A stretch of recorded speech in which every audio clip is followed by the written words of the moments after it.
Thanks everyone for coming.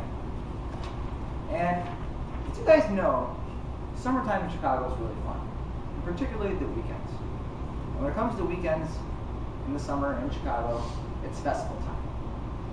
So a few weeks ago, with my girlfriend and a couple of friends, we went to Ribfest. I don't know if anyone's been to Ribfest before, but Ribfest is a pretty good time.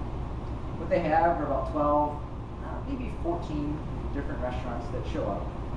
And they all make their own barbecue ribs and their own homemade sauces. And you can go around and for a couple bucks, sample 3 or 4 of the ribs at a time. And then at the end of the day, you cast a vote. Ultimately, the restaurant that gets the most votes is down the 2013 Ribfest winner. So we're at Ribfest. I probably had about 9, maybe 12 ribs. Having a good time, a couple beers. Had some barbecue sauce on my face that no one told me about, so I was kind of looking like an idiot walking around, listening to some music. Had a couple stickers on my chest with a pig and a chef's hat. And something came to me and it dawned on me. And I had this realization that here I am in the Ribfest Mecca, and I was eating all pork ribs. And I asked myself, is anyone here making beef ribs? I asked my friends, they kind of looked at me like an idiot with my barbecue sauce, half beer, and stickers. So I don't look around. So I kind of left everyone, took a tour, and everyone had pork ribs.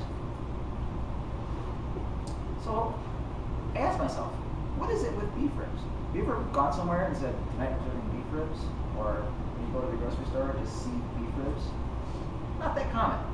And then come to think of it, I had never actually even tried beef ribs. So I did some research. So what is a beef rib? Well, obviously, it comes from a cow. And how does it differ from a rib from a pig? Well, the first thing that's going to be the most obvious is that it's much larger. It's a whole different animal. It's a cow. A cow has 13 ribs from front to back. This spans about 3 feet. 3 feet. Each rib can be 18 inches long. So if you think of it, it's kind of like, here's a rib, the size of your arm. It's huge. It's a lot of rib real estate. But why aren't people consuming beef ribs the same quantity that we're consuming pork ribs? So I think to answer that question, it's important to delineate the type of beef ribs that you can purchase, of which there are 2. The first type of beef rib is the back rib. And the back rib is probably what people think of most familiarly when they think of a rib. And this is the rib that comes in a rack. It has the meat that's between the bones. When you order a half slab or a slab of ribs, those are usually back ribs. Okay? Now, with the beef back ribs, historically they don't have a whole lot of meat on them. And they're actually kind of got a lot of fat, and what meat is on there is kind of chewy. And in order to cook that meat, you really have to cook it for a super long time in order for it to get tender.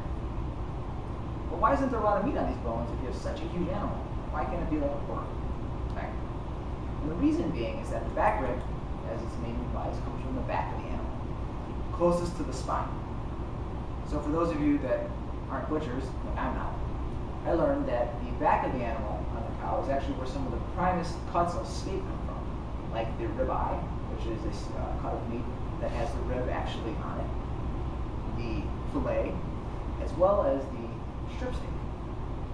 And when butchers are dicing up an animal, what they tend to do, since these are prime cuts of steak, is they tend to cut the meat a little bit closer to the steak side of things than to the rib side of things. So as a result, you're left with a back rib that's low on meat, high on fat, and ultimately not enjoyable to eat.